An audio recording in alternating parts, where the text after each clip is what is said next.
Nuestra tercera invitada en la tarde de hoy, pido un poco de silencio para que escuchemos su hoja de vida.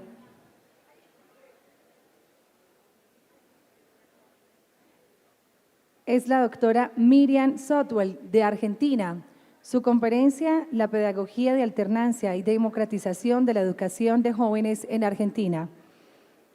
El Río de la Plata tiene historias y vínculos estrechos. Entre quienes contribuyeron al desarrollo de la educación rural, no pueden dejar de mencionarse al maestro Gesualdo, al maestro Luis Iglesias y a tantos y tantas otras personas que han forjado una rica y perdurable tradición. Pegamos un saltito y cruzamos al lado del río para escuchar a una querida colega que tanto nos ha acompañado en este trabajo.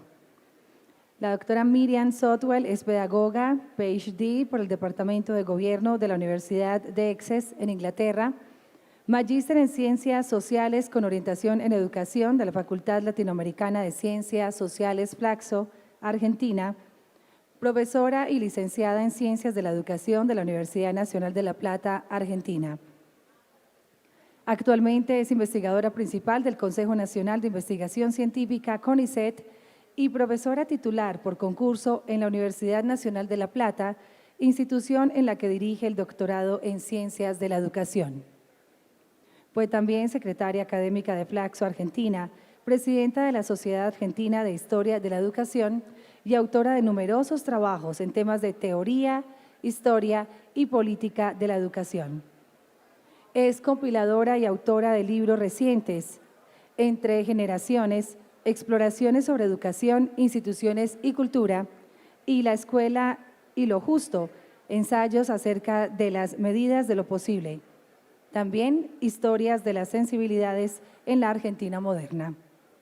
Miriam, muchísimas gracias por volver a acompañarnos. Te invitamos a subir y a compartirnos tus reflexiones con la conferencia titulada La pedagogía de alternancia y democratización de los jóvenes en la educación. Bienvenida, muchas gracias por aceptar esta invitación.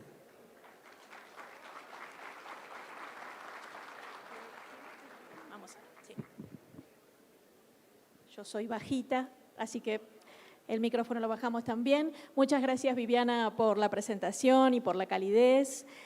Quiero, en primer lugar, agradecer mucho a CEDALC por la invitación, pero sobre todo por el esfuerzo, por el énfasis, por la búsqueda de volver a encontrarnos, de hacer este trabajo, de ponernos juntos para pensar problemas en común y experiencias de distintos países latinoamericanos que nos permitan seguir ahondando en el terreno de democratizar la educación, las instituciones educativas y los modos en los que la educación efectivamente alcance a todos y todas. Lo que yo he traído para conversar hoy con ustedes tiene que ver con exponer en detalle la experiencia de la pedagogía de alternancia. Luis, en su presentación de la mañana, nombró al pasar algunas escuelas de alternancia en Uruguay. Quisiera detenerme un poco más en esa experiencia, no necesariamente para pensar en un modelo que haya que generalizar, no necesariamente para venir a decir hay un modelo, vayamos todos en esa dirección, sino más bien mirar una experiencia pedagógica más, con sus luces y sus sombras, con sus dificultades y aquellos elementos que ha renovado como un modo más de pensar en los límites, en las dificultades, en aquello que la escuela hasta ahora no había avanzado suficientemente para democratizarse. De esa manera traigo la referencia a la pedagogía de alternancia como un modo de mirar la complejidad de los procesos educacionales, los vínculos comunitarios y qué construcción producen en relación al saber. En ese sentido, diría que las escuelas de familia agrícola, sobre las cuales estaré conversando, han sido el modo de concretar un modelo de pedagogía de alternancia, una modalidad de educación que ha sido poco investigada. Esta presentación se propone presentar, me estoy olvidando que yo tenía una presentación en PowerPoint. ¿La tienen ustedes allí a mano? Bueno, ya va a aparecer. Igual creo que se me puede entender sin ese soporte. Decía entonces que la intención es pensar en la influencia de la pedagogía de alternancia en el territorio americano para analizar más en detalle su instalación en Argentina a partir de fines de la década de 1960. Nos interesa detenernos en estos modos alternativos de concebir y construir escuela por su valor en tanto contribución a la escolaridad agropecuaria del nivel secundario, donde la expansión del nivel en el ámbito rural, en los lugares de poca accesibilidad, en los lugares muy castigados por cuestiones geográficas, climáticas, la extensión de la escuela secundaria ha sido bastante más difícil.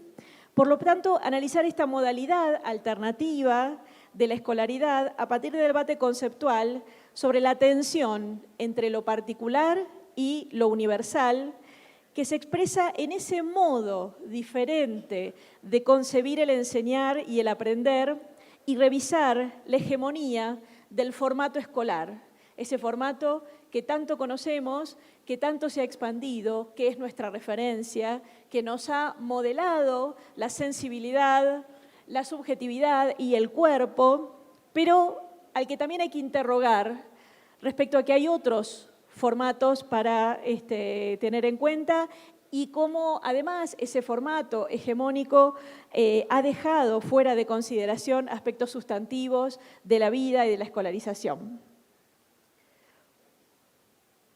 ¿Lo encontraron? ¿No? ¿Tienen? La están buscando. Perfecto. Bueno, los antecedentes de las escuelas de familia agrícola se remontan a Francia. La primera, EFA, como vamos a llamarles, a las escuelas de familia agrícola, surge en el año 1935 a partir de la iniciativa de un sacerdote y un grupo de padres que no querían que sus hijos dejaran de estudiar una vez finalizado el ciclo básico, el ciclo de la escuela primaria, y tampoco se plantearon la opción de que se fueran desde Sérigny-Pubudou, un pequeño pueblo rural de 173 habitantes ubicado en la región de la Aquitania, en el sudoeste de Francia, hacia Toulouse, la ciudad más cercana, lugar donde podrían realizar sus estudios de nivel secundario.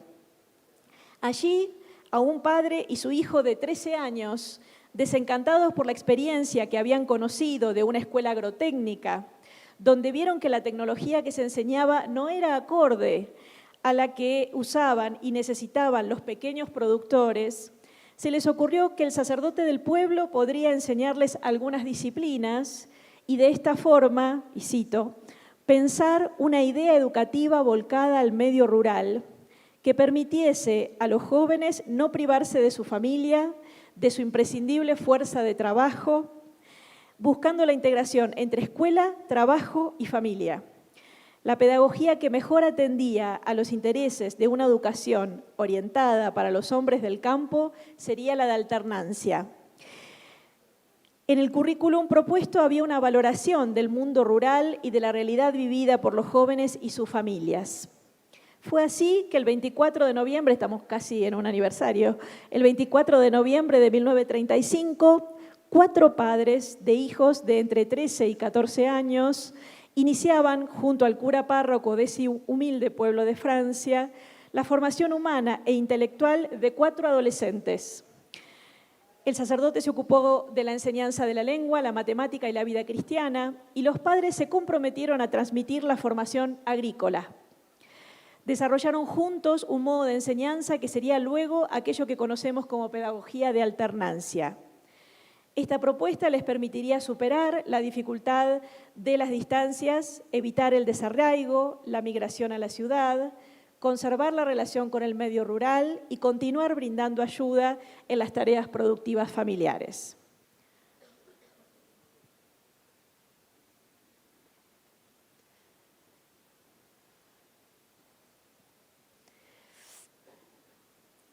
El planteo inicial sugería la alternancia, es decir, la presencia de los alumnos una semana en la escuela y 2 en sus casas. Eso ha variado, a veces es una semana en un lado y otra semana en otro, a veces son 2 semanas, en distintas experiencias localizadas en distintos territorios. Y cuando estaban en sus casas eran visitados por sus docentes durante ese periodo. La propuesta focalizaba en la importancia de entender la investigación en torno a los ámbitos de vida y el estudio del medio rural en el que estaban inmersos, como los 2 pilares del proceso educativo. Todo ello acompañado de instancias de reflexión y revisión semanal, entendidas como potenciadoras de una identidad colectiva y solidaria. A su vez formaron un gobierno escolar que estaría coordinado por los padres de los alumnos con la compañía de los docentes monitores como asesores. La Ley de Enseñanza Agrícola en Francia, que databa del año 1929, les otorgó el marco legal permitiendo a los padres hacerse cargo de la formación práctica de sus hijos en el ámbito de su explotación. Preveía un examen oficial organizado por el Ministerio de Agricultura que garantizaba la acreditación y permitía otorgar reconocimiento oficial, quedando sometidas al control del director de Asuntos Agrícolas. A partir de 1949 pasaron a llamarse Casas Familiares de Aprendizaje Rural y acordaron bases pedagógicas comunes. Dichas escuelas comenzaron a ser supervisadas también por el Servicio de Inspección propio del sistema educativo, organizado por la Unión Nacional de las Mesones Familiares Rurales. De esta manera, la pedagogía de alternancia significó también un desafío a la homogeneización de la educación francesa de principios de siglo, en la medida en que no se quedaba como una experiencia en los márgenes, sino que buscaba el reconocimiento de sus certificaciones y disputaba por su presencia dentro del sistema escolar francés, por lo que el desafío a la homogeneización se hizo más palpable. Es factible pensar que no se trataba de un movimiento que buscara explícitamente conmover la pedagogía ya consagrada. No fue ese el propósito que buscaron, más allá de que ello se produjera luego como consecuencia. Seguramente no tendrían mucha conciencia de la profundidad pedagógica o metodológica de los que estaban diseñando, del cambio de concepción que implicaba responsabilizar a las familias en las decisiones curriculares y en el gobierno escolar, ni tampoco el lugar central que la distribución de tiempos y espacios tiene en el disciplinamiento escolar. Y por lo tanto, no tenían presente la profunda transformación que esto significaba en la cotidianeidad de la enseñanza. Sí era claro que sabían que estaban haciendo una experiencia distinta, cuando estaban reconociendo los saberes comunitarios como aquellos saberes jerarquizados que debían privilegiarse. Ello nos recuerda el sugerente análisis formulado por Ian Hunter acerca de que el surgimiento y las distintas adecuaciones, cambios y reformas que componen la cotidianeidad escolar no deben ser analizados como el producto de la aplicación de grandes principios, sino como ensayos contingentes, contradictorios, tensionados, apuestas echadas a correr, el resultado de la búsqueda cotidiana de cómo resolver ciertos problemas, expandir una pequeña experiencia y gestionar la expansión escolar.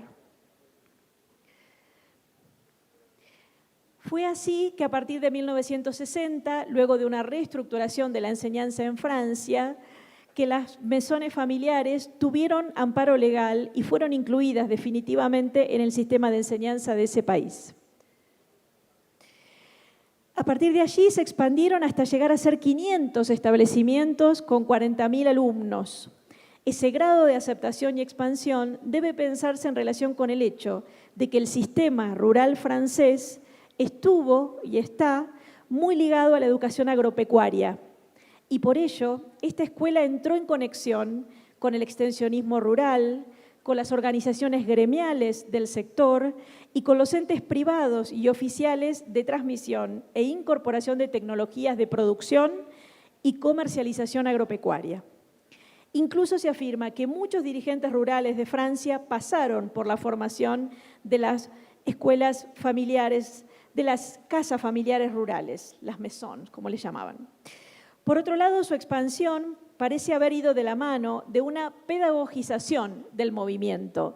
No se trataba solo de resolver temas contingentes y organizativos, sino que pensaron conceptualmente qué es lo que se ponía en juego allí, qué tipo de relación con el conocimiento se producía. No solamente una resolución de problemas y el desarrollo de instrumentos, sino un acompañamiento de los debates conceptuales acerca de cómo, quiénes y para qué educar, que mantuvo abiertas relevantes cuestiones pedagógicas. La práctica de la alternancia trascendió las fronteras francesas, reestructurada de acuerdo a las exigencias económicas y laborales de la época, se extendió por Europa en la década del 60, a partir de 1961 en la región del Véneto, en el norte de Italia, donde se realizó la apertura de la primera escuela de la familia rurale, fuera del territorio francés, en España, siendo el segundo país europeo en relación a la cantidad de estas escuelas, se desarrollaron a partir de 1963, más fuertemente en la década del 70, y tomaron el nombre de escuelas de familia agrícola. En 1986 aparecieron las primeras casas escolas agrícolas en Portugal. La definición de ese modelo de enseñanza llegó a cubrir un nuevo propósito, el de responder a las nuevas articulaciones económicas mundiales y al fuerte desarrollo tecnológico que impartió sobre la producción de bienes y servicios en general.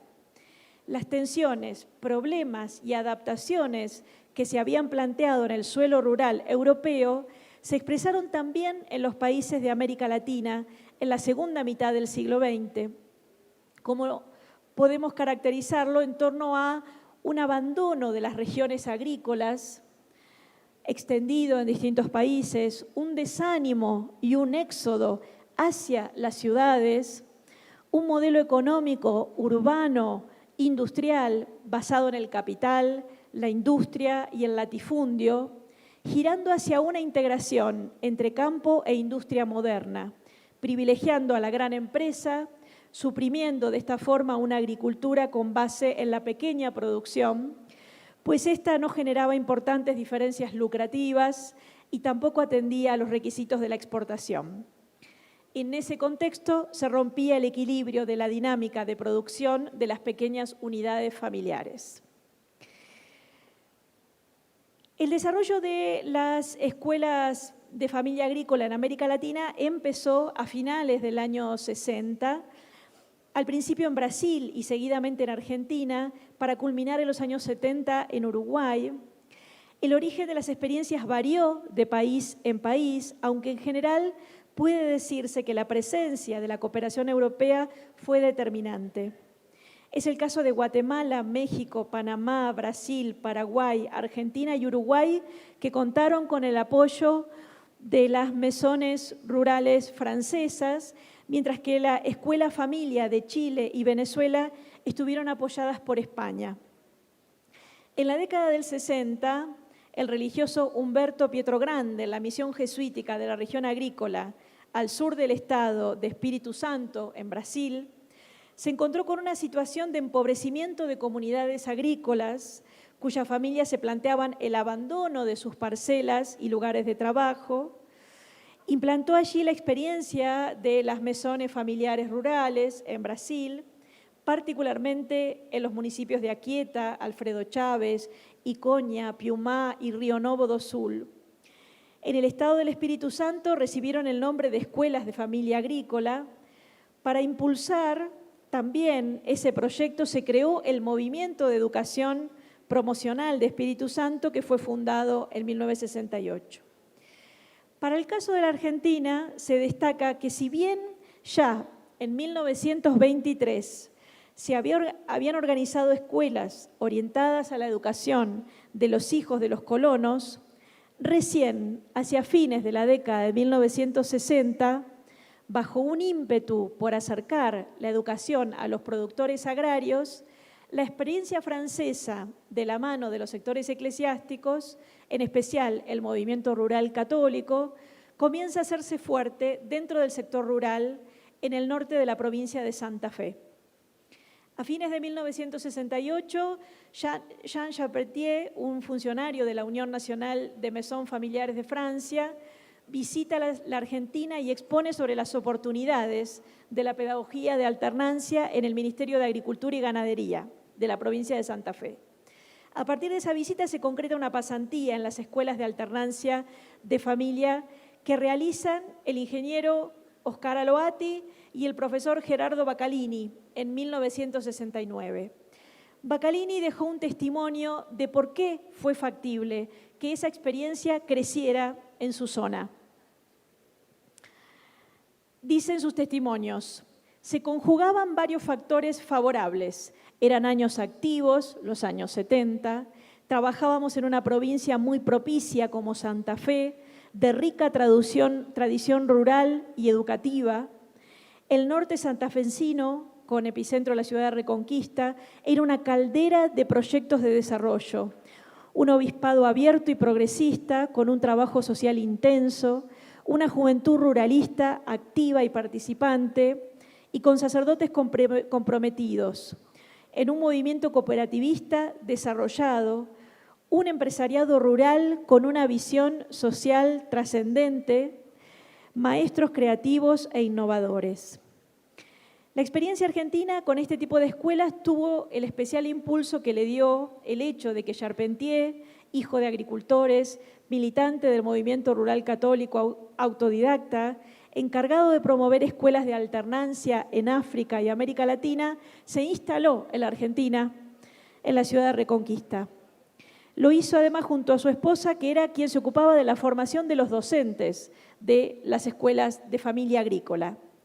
Ellos encabezaron el proyecto de la pedagogía de alternancia en ese territorio y apoyaron el desarrollo de escuelas de familia agraria, nombre que asumieron también en la Argentina. La primera experiencia se cerró a poco de empezar en octubre del mismo año y finalmente en 1970 en la localidad de Mussy nace oficialmente la primera escuela bajo el sistema de alternancia, Escuela de Familia Agrícola, que adopta el propio modelo francés, es decir, una escuela de gestión privada, promovida por las familias del medio rural y gerenciada por un consejo de administración, organizado jurídicamente como una asociación civil. Según Bacalini, la alternativa encontró un terreno propicio, tal como nos lo dice en su testimonio, en la provincia de Santa Fe, porque poseía una rica tradición rural y educativa, una juventud ruralista, activa y participante, comprometida, lo que lleva a que plantee la necesidad de contar con instancias educativas adecuadas para la juventud rural y con capacidad de afectar positivamente a la dinámica productiva, poblacional y social locales. Esas condiciones, señaló el protagonista, se vincularon con el predominio de la actividad agrícola en establecimientos de relativamente pequeña escala, la existencia de organizaciones cooperativas y grupos sociales con lazos fuertes de pertenencia, étnicos, culturales y religiosos. El área geográfica en que surgieron inicialmente fue aquella en la que existía allí una fuerte tradición rural y educativa. Posteriormente, a consecuencia de la apertura de nuevas EFAs, Escuelas de Familia Agrícola, y para formar o apoyar su expansión, se crearon distintas asociaciones. La APEFA, la Asociación para la Promoción de Escuelas de Familia Agrícola, para coordinar, promocionar y asesorar la nueva experiencia. La Asociación Internacional Maison Familiar Rural, con organismos adherentes pertenecientes a 19 naciones. Y en 1989 nació en la provincia de Buenos Aires la tercera iniciativa de formación por alternancia para el medio rural. Se trató de los centros educativos para la producción total, federados en una federación de centros educativos para la producción total, que si bien sustentaban básicamente el modelo del sistema de alternancia educativa, lo hicieron esta vez bajo la órbita oficial, amparados, regulados, supervisados por el sistema educativo de la provincia de Buenos Aires, como escuela pública de gestión estatal. se planteó allí como una alternativa de educación para el medio rural de cogestión con el sector público. Las 3 federaciones formaron finalmente una organización nacional de escuelas de alternancia. En 1971 se puso en marcha el primer instituto de formación terciaria de docentes monitores para las escuelas de familia agrícola, aprobado por el Ministerio de Educación de Santa Fe, que será seguido y evaluado por el Servicio de Enseñanza Privada Provincial.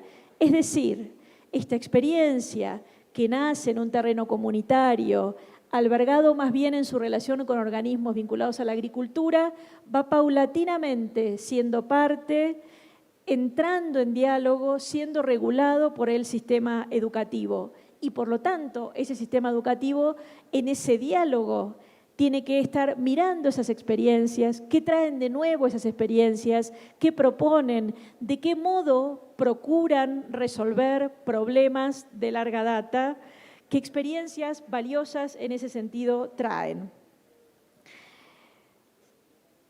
La formación que se producía específica para los maestros que iban a trabajar en esas escuelas se daban en 2 años de formación, el primero con alternancia entre el instituto superior en el que se formara y pasantías en casas de familias del medio rural de la región, y un segundo año con alternancia entre el instituto y como profesores de una escuela de familia agrícola.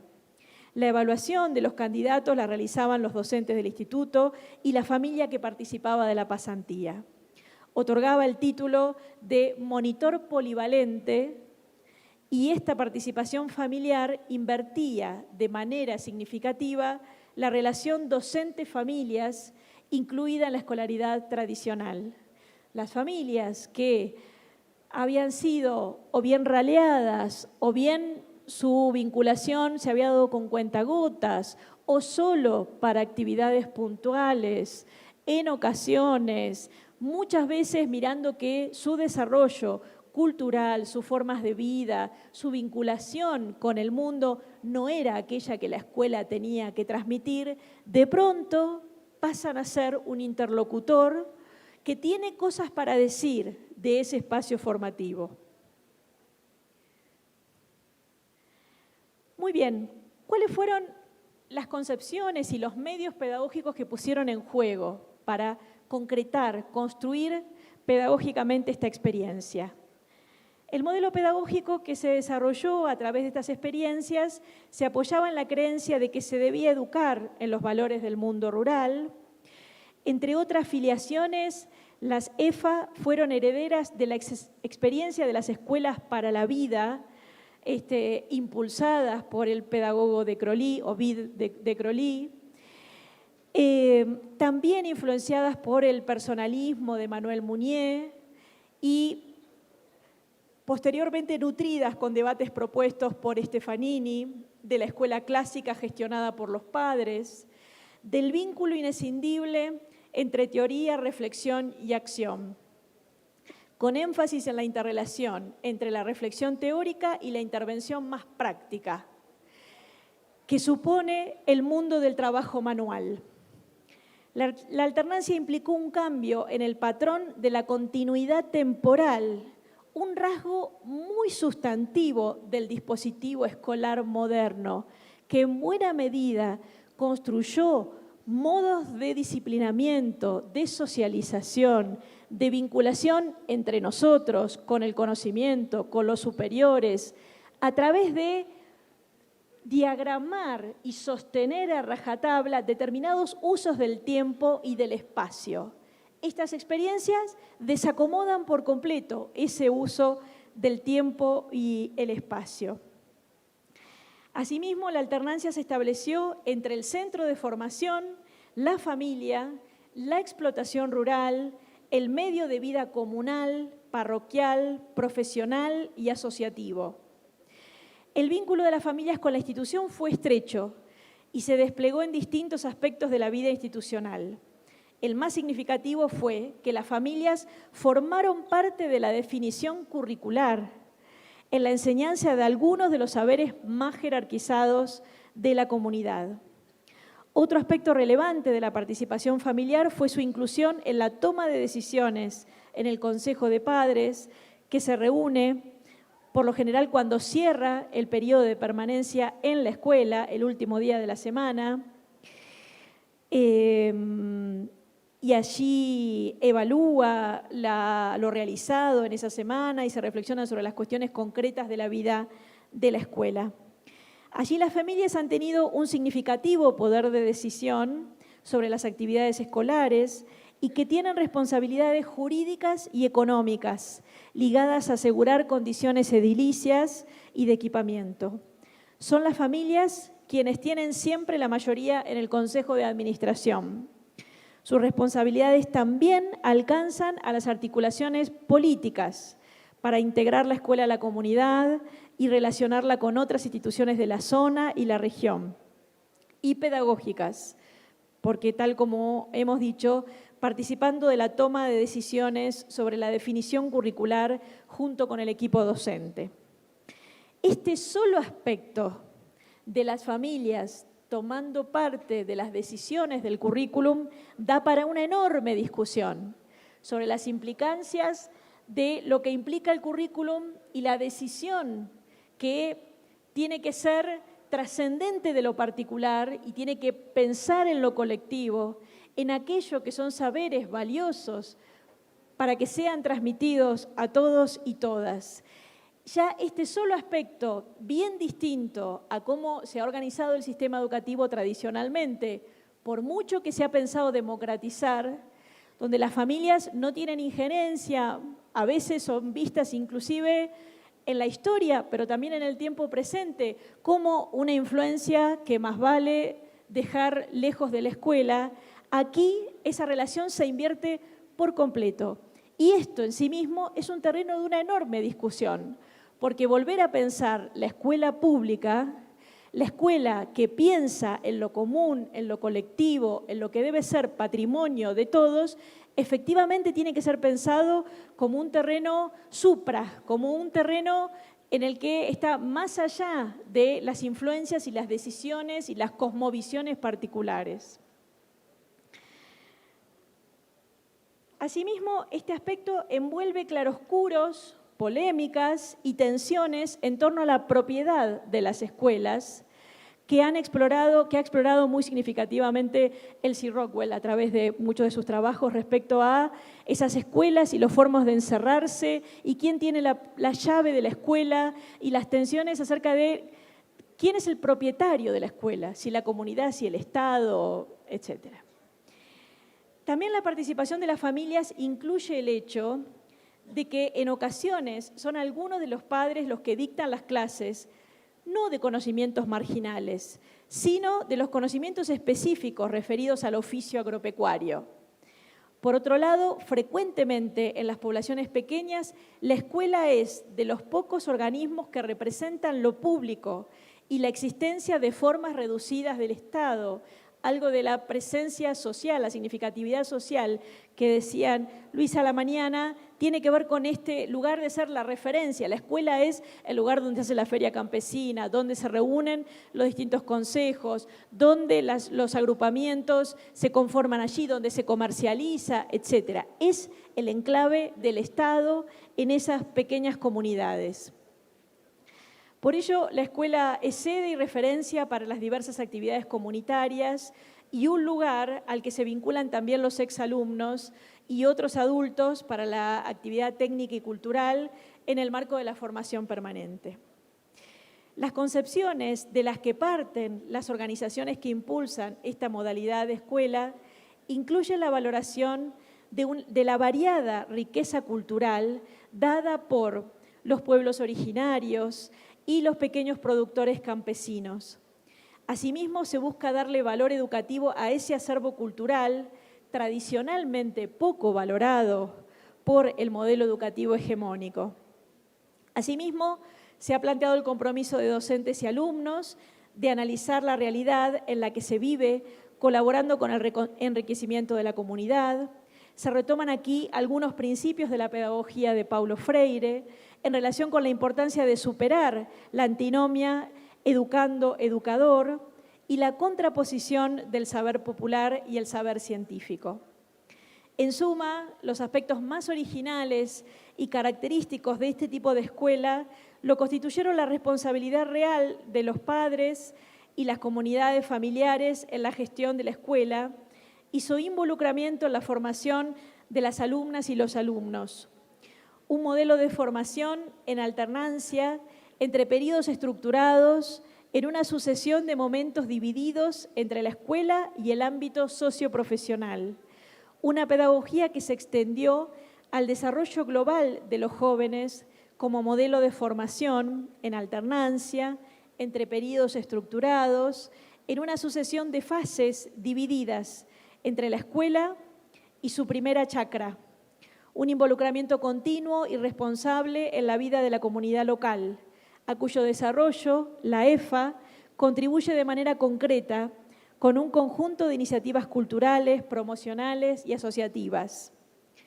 Por otro lado, la metodología de alternancia se propuso asociar formación general, típica de la escuela, con la experiencia profesional familiar y de la comunidad, dentro de la que vive el estudiante. De esa manera, dio forma cotidiana a sus objetivos de favorecer el arraigo del joven al medio rural y así mejorar las condiciones de producción y trabajo. Los cursos de la Escuela Familia prevén alternancia equilibrada y complementaria entre un periodo de internado escolar y uno en ámbito familiar. El valor formativo reside entre las dos experiencias, desarrollando un sistema de formación continua en la discontinuidad del tipo de actividad. Para ello distinguieron 4 fases, una vinculada a la observación de la realidad, una segunda vinculada a cómo juzgar, la discusión, la reflexión, la teorización, el análisis crítico, la evaluación. Mucho de esto estaba en el pensamiento freiriano vinculado al extensionismo rural. Una tercera etapa referida al actuar, la aplicación en el contexto real. Y una cuarta etapa de verificación, de comprobación y evaluación de lo que se experimentó. Incluyeron para eso herramientas explicitadas en el currículum, tales como el cuaderno de la realidad, la tutoría, el plan de búsqueda con sus instancias de puesta en común, la visita de estudio, la intervención exterior, el curso técnico y la formación general. Existen además instrumentos complementarios, las visitas a las familias, el responsable de la alternancia, el balance semanal, los viajes de estudios, las estadías temáticas, el cuaderno de relación, los ejercicios y las evaluaciones. A través del plan, los alumnos realizan una investigación en el periodo de 2 semanas que viven con su familia y buscan temas emergentes que les interesen y estén relacionados con situaciones productivas, sociales o culturales. Cuando vuelven a la escuela, comparten sus trabajos y elaboran una síntesis que es devuelta a las familias. De este modo se rescatan cuestiones de interés y se tienden puentes con la escuela. En el periodo en los que los jóvenes viven, trabajan y estudian con sus familias, los docentes los visitan. Los alumnos registran lo realizado en sus observaciones en el cuaderno de la realidad, que les permite analizar situaciones familiares y comunitarias, realizar comparaciones e interpretaciones. Se trata de un ejercicio intelectual que se abre al uso de estrategias metacognitivas que permiten tomar conciencia de los aprendizajes, ver su evolución y modular los propios procesos reflexivos. Durante el tercer año de estudio, las alumnas y los alumnos desarrollan un trabajo final a partir de la elección por el alumno o alumna de un tema productivo. Eligen un tutor entre los monitores y defienden el trabajo oralmente ante un jurado integrado por docentes, miembros de la comunidad rural e invitados de las instituciones ligadas al medio. Otra herramienta es el proyecto productivo, que comprende un conjunto de situaciones de aprendizaje que integran conocimientos y actividades para resolver problemas reales del medio productivo. También se articulan pasantías con familias o empresas. Estas escuelas no tienen en general campos experimentales, ya que los alumnos y alumnas desarrollan sus proyectos en sus propios fundos. El currículum originariamente estuvo integrado por 4 áreas, una instrumental, otra en relación a las ciencias sociales, a las ciencias elementales y por último a las ciencias aplicadas. Ellas fueron variando sus contenidos de acuerdo a las múltiples reformas. Pese a ello, un punto central y que por ser una de las fortalezas de las EFA no ha sucumbido es el denominado plan de búsqueda. Se trata de una herramienta pedagógica que permite vincular los 2 momentos de la alternancia, la escuela y la vida en la chacra. Además, su función es favorecer la investigación y comunicación de los estudiantes, tanto con sus familias como con la comunidad. El plan de búsqueda está orientado a que ellos identifiquen temáticas y cuestiones que les interesen de su entorno, de su modo de poder compartirlas y problematizarlas en conjunto dentro del ámbito escolar. En ese punto es crucial el rol del docente de la EFA, ya que se plantea que el mismo actúa como guía del proceso de aprendizaje. Para que sea efectiva su intervención, deberá conocer no solo en profundidad la pedagogía de alternancia, sino que también es necesario que esté empapado del medio al que pertenecen sus alumnas y alumnos y que cuente con un alto compromiso con el medio rural. Muy bien. La descripción de esta modalidad nos permite interpretar la tensión que se da en el desarrollo de las experiencias escolares que expresan un movimiento paradojal, diferenciarse, hacer algo distinto, alternativo, sacudir el formato tradicional destinado a una población particular, pero a la vez que esa diferenciación se hace en procura de garantizar un derecho universal. Diferenciar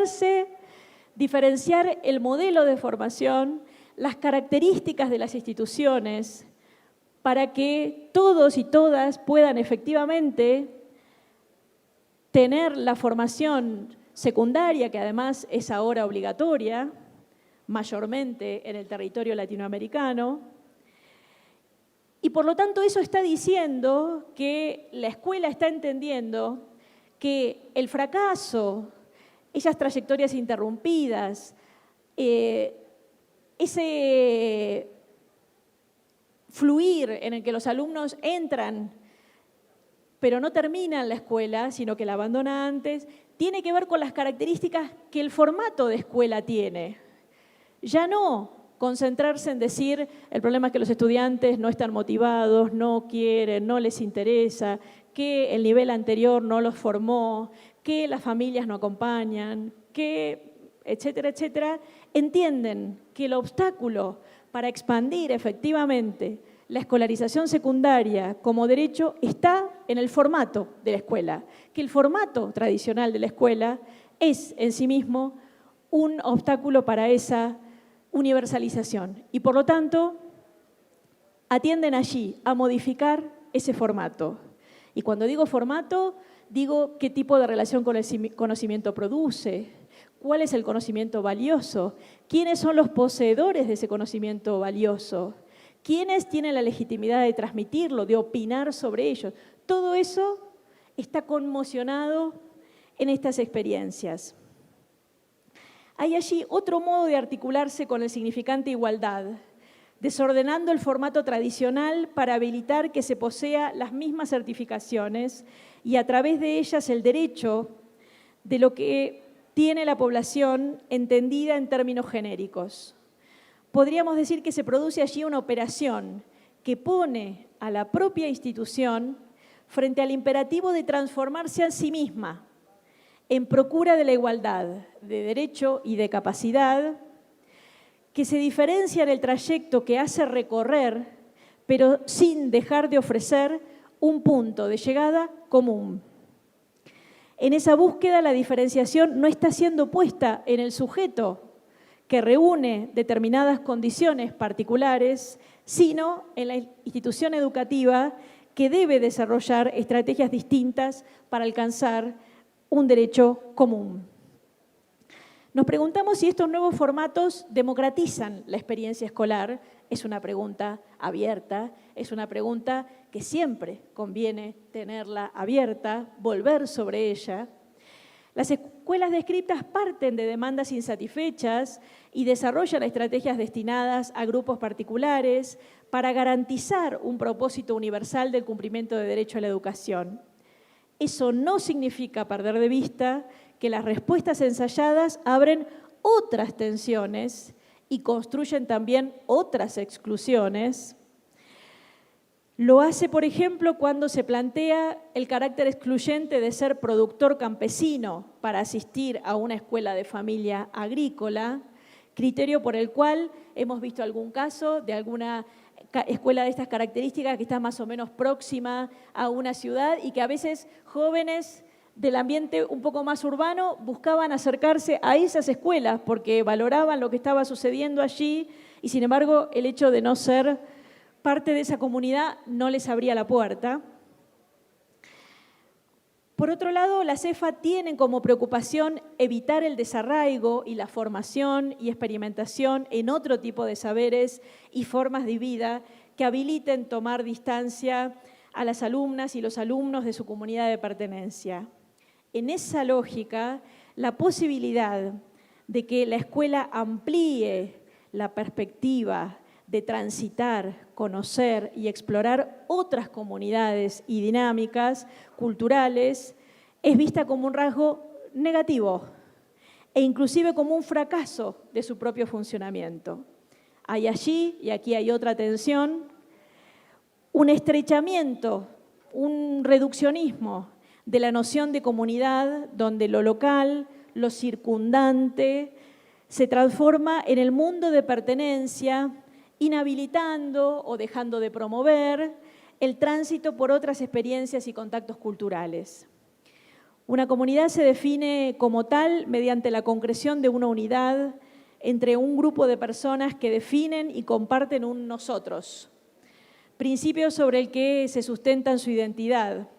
Ese nosotros implica un ellos, del cual diferenciarse, más allá de las semejanzas manifiestas por la existencia de rasgos compartidos.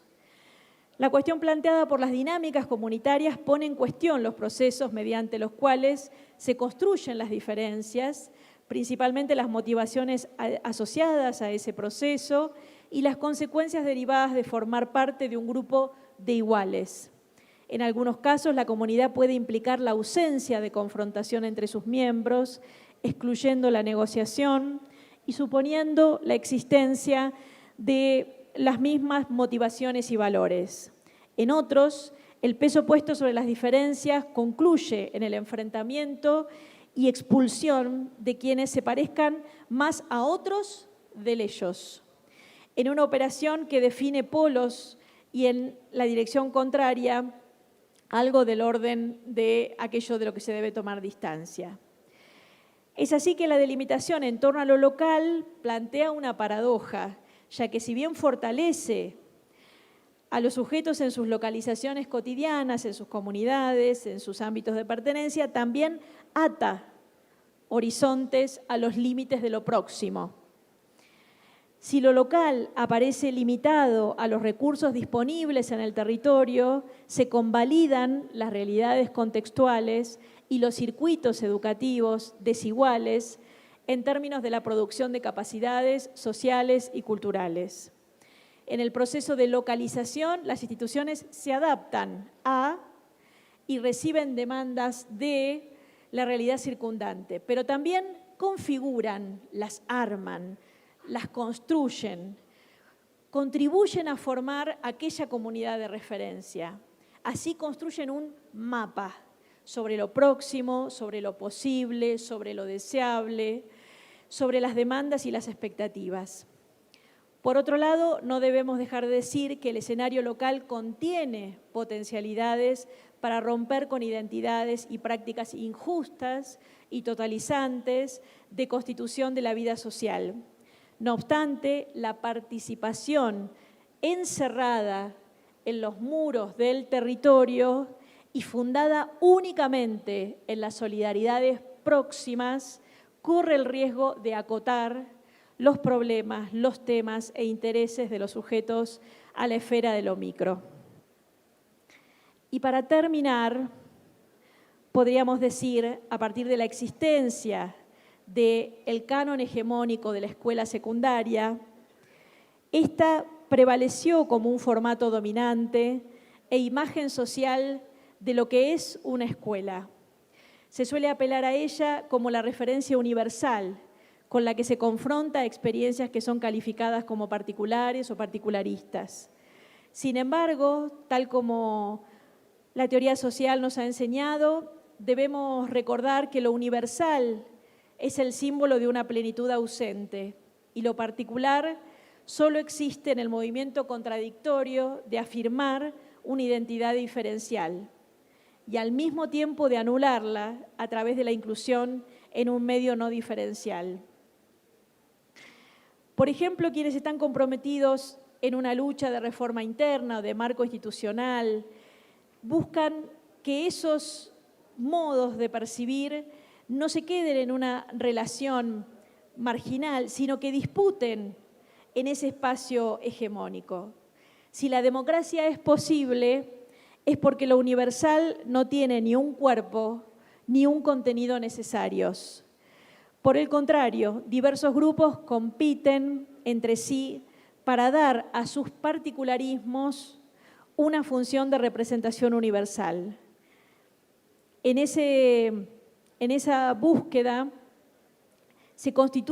busca constituirse como sociedad y la constitución de lo particular invocando como de camino a construcción de lo universal.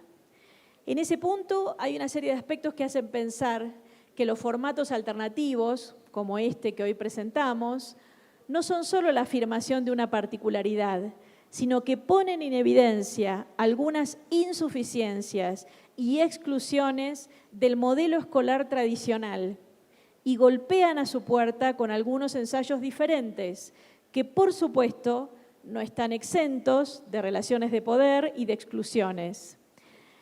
Así adquiere relieve alguno de los lugares a los que la escuela tradicional no llegó, o la subordinación, la desjerarquización de saberes y de experiencias y la injusticia que estableció con algunas culturas y formas de vida. De ese modo, la exclusión se posiciona en las características adoptadas por el modelo y no en los sujetos que han sido apartados de él. La existencia de estas escuelas puede servir para interpelar al sistema, ya que pone en evidencia los mecanismos por los cuales las escuelas excluyen sistemáticamente a los y las estudiantes y algunos modos de resolver los problemas derivados de su formación. Muchas de las diferencias que puso en evidencia la propuesta de las EFA presentan cambios y flexibilizaciones de los planes tradicionales que podrían ser pensados para toda la población, no solo para una población particular, y que intentarían dar respuesta a algunos problemas propios del nivel secundario en general. Democratización, entonces, se enlazó con nuevas prácticas que en nuestra sociedad habían restringido el universalismo de nuestros ideales políticos a sectores limitados de la población. Resulta posible retener la dimensión universal.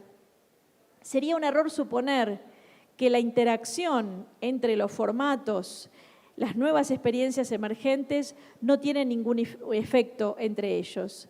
Pero no nos estamos proponiendo refundar nuevos formatos totalizadores, sino mostrar que la capacidad de apertura lograda para nombrar las exclusiones e insuficiencias del formato escolar ha sido también una apertura para entrar en diálogo con otras comunidades y que lo que enlace puede alcanzar formas de lo plural y lo colectivo. En su larguísima historia, la escuela ha ido absorbiendo cambios y reorganizaciones que también le han infringido vigor. Pero también es evidente que nuevos problemas y respuestas golpean a su puerta y ella podrá sacar buenos beneficios de abrirse al diálogo. Será una ocasión para interrogar el relato de la inclusión que conocimos, la narrativa que supuso que ese sistema escolar, estructurado de una determinada manera, orientado por ciertos sectores sociales y sus saberes y sus modos de dialogar con el mundo, era y es la única manera de democratizar las sociedades. Nada más. Muchas gracias.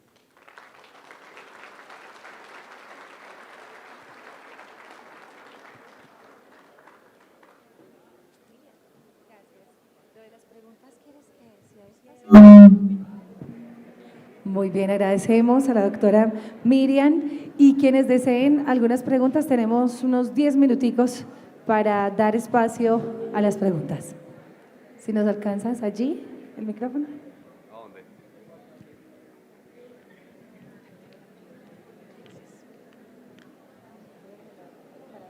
Buenas tardes, doctora Miriam. Alfonso Restrepo, rector rural. Una de las cosas que llama poderosamente la atención es el recuento que hace y la claridad con respecto precisamente a la educación rural, particularmente el modelo de la alternancia. Y también el recuerdo de que en Francia la educación rural no la dirige el Ministerio de Educación Nacional, sino que lo dirige el Ministerio de Agricultura. Hay una paradoja y es que si nos ponemos a mirar y a recordar la experiencia que tenemos todos aquí, todos hemos hecho alternancia en el contexto de lo rural. Porque si nos ponemos a analizar y a ver las características de la educación de la alternancia, es que ese proceso colaborativo con las familias, maestro rural que no trabaje con su comunidad, fracasa. Así, el maestro es un hilante de ese proceso. Y también incluso desde el punto de vista teórico de los lineamientos y de la ley de educación, está planteado desarrollar la educación integral desde la alternancia en lo rural en Colombia, cuando plantea los PPP, los proyectos pedagógicos productivos, porque la escuela rural gira en torno a la huerta y de ser un proceso obviamente colaborativo.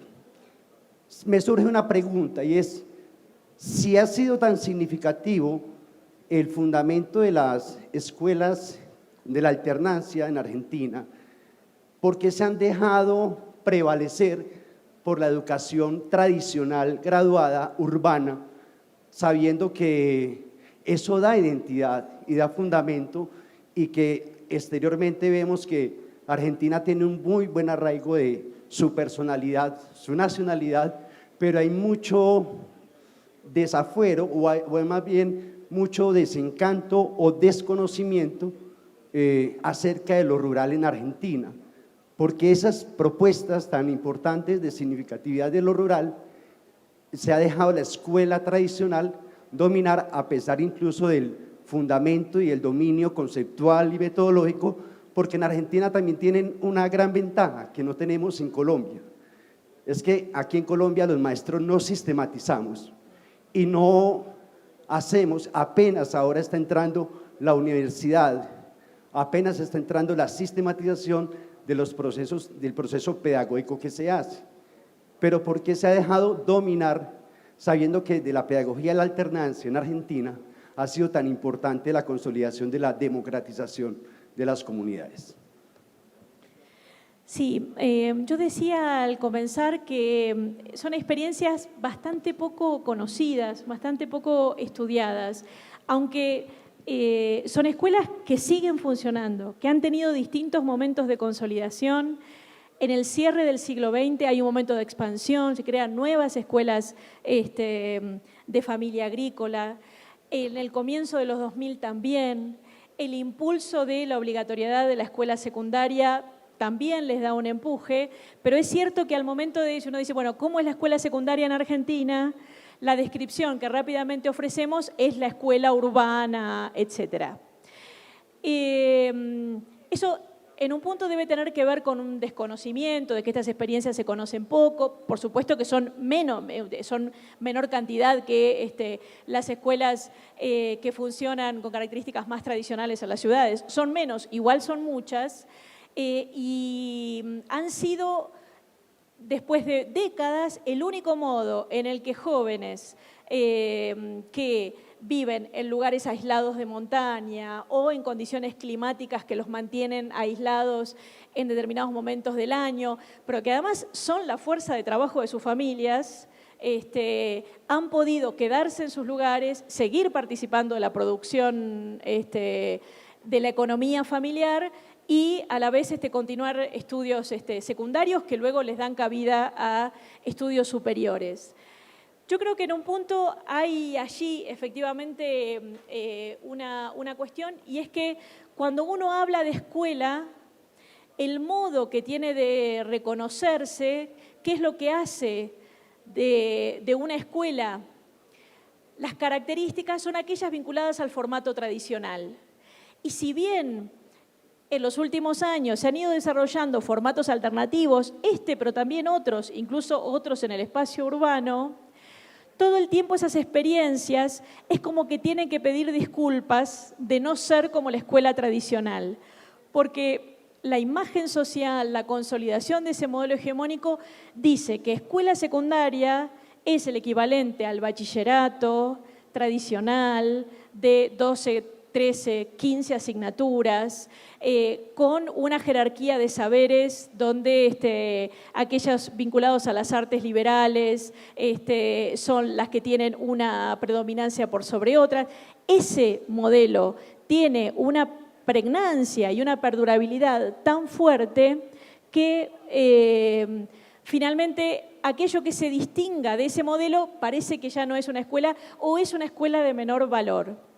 Y yo traía aquí la tensión entre lo universal y lo particular justamente porque estas experiencias que están diciendo en sus actos cotidianos que universalizar la escuela implica modificar su formato, muchas veces son descalificadas como, bueno, experiencias particulares. Y yo traía esta referencia a la tensión entre lo universal y lo particular, porque en realidad aquello que solemos pensar como esa escuela universal, de conocimientos universales, esa escuela que se supone que era igual para todos y demás, a la que solemos calificar como lo universal, en realidad es una configuración particular que en determinado momento se convirtió en hegemónica.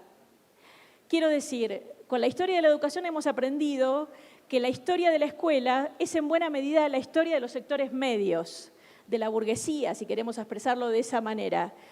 ¿Por qué? No tanto porque hayan sido los sectores que mayor provecho sacaron del sistema escolar, sino sobre todo porque hicieron que la escuela convirtiera en propios, los convirtiera en universales, los convirtiera en sinónimo de escuela a la serie de valores, modos de ver la vida, modos de ver el mundo, lenguas, modos de interacción con la naturaleza, etcétera, propio de los sectores medios. Por lo tanto, eso que calificamos como universal, en realidad es una experiencia particular, es un recorte cultural particular que se constituyó en hegemónico. Y esta y otras experiencias, sin vanagloriarlas, sin decir que son perfectas, ni mucho menos, están dando cuenta de que hay otro modo de pensar la formación, ¿no?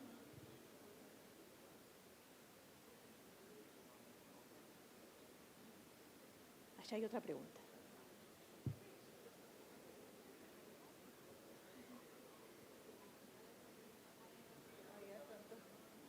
Mil gracias. ¿Alguna otra pregunta?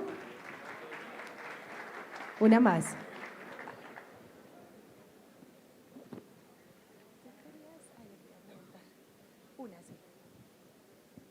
Sonido. Tengo por acá, es más como una preocupación y no sé qué nos puede regalar acerca de esto. Dice, me preocupa cuando al referirnos a las metodologías flexibles pensamos en algo cavernícola o del pasado, sin desconocer que hoy también las comunidades están dispersas, que seguimos siendo comunidades rurales y que aún nuestros chicos necesitan seguir educándose, ¿cierto? ¿Qué pasa? De pronto cuando hablamos de estas metodologías, no sé qué pasa con los profes que de pronto van siendo más jóvenes, y que entonces cuando hablamos de las metodologías flexibles, en este caso, por ejemplo, lo de ustedes, esto de alternancia, que están un tiempo en la casa, otro tiempo están educándose en los centros preparados para esto, entonces se piensa que como que esto es como del pasado, y yo pienso que de pronto no es del pasado, sigue siendo del presente, porque inclusive pues nuestras zonas rurales no han cambiado, siguen siendo las zonas rurales, siguen habiendo familias con menos posibilidades que otras, entonces no sé cómo de pronto, o sea, entender aún en esta parte del tiempo que vivimos, que no estamos lejos de lo que se comenzó hace tantos años con estas metodologías. Sí, no entendí lo de cavernícolas, yo creo no haberlo dicho, porque es una valoración complicada, pero la verdad que yo quería justamente poner en evidencia que no es una cuestión solo del pasado, tal vez no haya sido suficientemente clara, sí que, bueno, hay un derrotero en el que estas experiencias han ido tomando forma, pero justamente tiene una enorme actualidad. En este tiempo que estamos hablando, se desarrolla este tipo de escuelas. De hecho, yo más o menos promediaba los años en los que se fueron instalando y estamos hablando de 3 o 4 décadas hacia atrás, no tienen tanta historia. Lo que sí tiene historia, y me parece que es de las cosas más productivas que podemos rescatar de nuestros sistemas educativos, es esta preocupación por buscarle la vuelta a aquello que no se convierta en una imposibilidad absoluta, que haya poca población reunida en un lugar, que se esté alejado de los centros urbanos, que haya tal vez pocos docentes formados en ese lugar, que no sea eso un motivo para suponer que la escolarización de los jóvenes puede quedar interrumpida y hay poco para lidiar con eso. Sí, nuestros sistemas educativos, en experiencias a lo largo del siglo XX con misiones educacionales, con la aparición de la escuela nueva, con la revisión de los múltiples modos de organizar la escuela, han ido dándole forma a esta búsqueda, a esta necesidad de inventar, a este impulso de no quedarse quieto frente a la imposibilidad. Y estas experiencias salen una vez más de ese impulso. Creo que ese impulso por seguir pensando en expandir la escolarización, con sus luces y sus sombras, tiene historia. Pero este tipo de modalidades podemos calificarlas claramente también en este tiempo presente.